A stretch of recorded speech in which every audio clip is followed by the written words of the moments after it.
Russell, good to see you again. Can't believe it's been a month already. Yeah, time flies. It sure does. We must be having too much fun, right? Absolutely. Well, good. It's always good getting together. The last time we got together, we talked about business succession planning. And this month, we figure, why don't we talk about a topic that is still extremely relevant, and that's recruiting and retaining. I would say just about every business in any industry is having to deal with this. I know we are dealing with it as a firm as well. And I think can't ever have too much information around this specific topic. Yeah, I mean, it's been a big topic for several months now, and I don't see that going away anytime soon. I mean, with the pandemic and inflation, and there's just a lot of mobility in the job market right now. And one way to curb that is to give really big raises to people and really big bonuses to people to incentivize them to stay. Um, that's expensive. And there's reasons why employers should be looking for other things. And frankly, because employees are looking for other things too.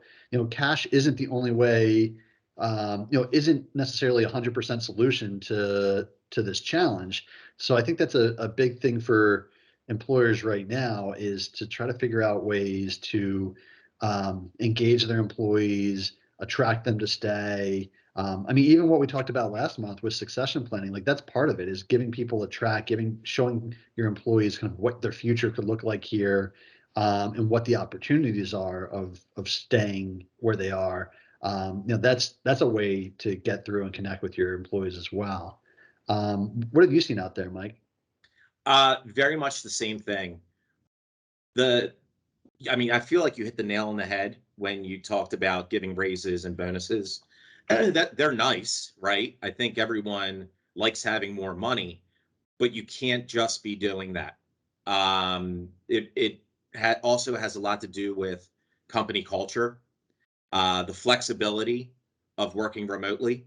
We pretty much for the last 2 years, most people adapted to a remote work environment. And all of a sudden it's okay, now everybody needs to come back to work Monday through Friday, 9 to 5, or whatever the schedule typically looks like. And a lot of people are like, well, wait a second, like I was just as efficient working remotely. Why do I need to come back into the office every day between these hours? So there is much more that an employer can do over and above compensation. Really, I think people want to feel good about where they're working. They want to be part of a strategic vision or growth plan, and just making your employees feel like they're a part of something. I think that goes a long way, and it goes much further than just compensation. Yeah, absolutely. And when you read the studies about kind of the generational shift in the workforce as the workforce gets younger, um, and you have millennials and Gen Z and the Zoomers coming into the workforce, they're not motivated uh, as much by bottom line. It's I want to feel good. I want to feel like my job has purpose. I want to be connected. Uh, to what I'm doing. And so I think it's incumbent upon employers to figure that out. And as you said, to figure it out in ways that are flexible. And, I mean, it's a little bit harder to do to survey an entire workforce, but particularly for key employees, I think you can have conversations with them and figure it out, because not everyone's going to be the same in this respect. So I don't think there's anything wrong with utilizing what we refer to as stay interviews. I mean, everyone's heard of an exit interview, and someone leaves and you figure out what's wrong, why are you leaving after the fact. You can be in front of that and conduct that stay interview and figure it out. Figure out what the employee likes, so you can tailor the experience towards those things, and what the employee doesn't like, so that you can avoid those issues. I think that can be a really helpful tool, especially in a one-on-one context for key employees, for employers. Yeah.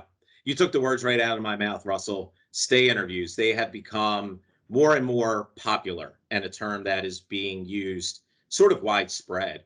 One thing that we do as a firm for the employer clients that we have is offering financial education in the workplace, um, educating the workforce on various financial planning topics. I mean, we were doing that pre-pandemic on site. During the pandemic, we were doing it virtually, but it's another value add that employers can offer to their employees. It's, not only are we offering you good compensation, um, a solid benefits package, but we also have someone coming in and educating you how to use these tools, and what you should be doing both with these benefits as well as outside of these benefits. And the employers in which we've done this for have come back and given us great feedback. Like, wow, our employees really appreciated that. Like they've never had that type of education before with previous employers. So I believe there's so many different things an employer can do outside of just the traditional benefits and compensation packages. Got to think outside the box and really, like you said, ask your key employees, what do they want? Like, what are they looking for? What do they want help with? And having those stay interviews are so key, especially during this volatile time in the labor market. Absolutely. Totally agree. Great. Well, Well, Russell, it's a pleasure as always getting together with you. likewise, we'll chat again next month. Be here in a flash. Sounds good. All right. Thanks, Mike. Thanks, Russell.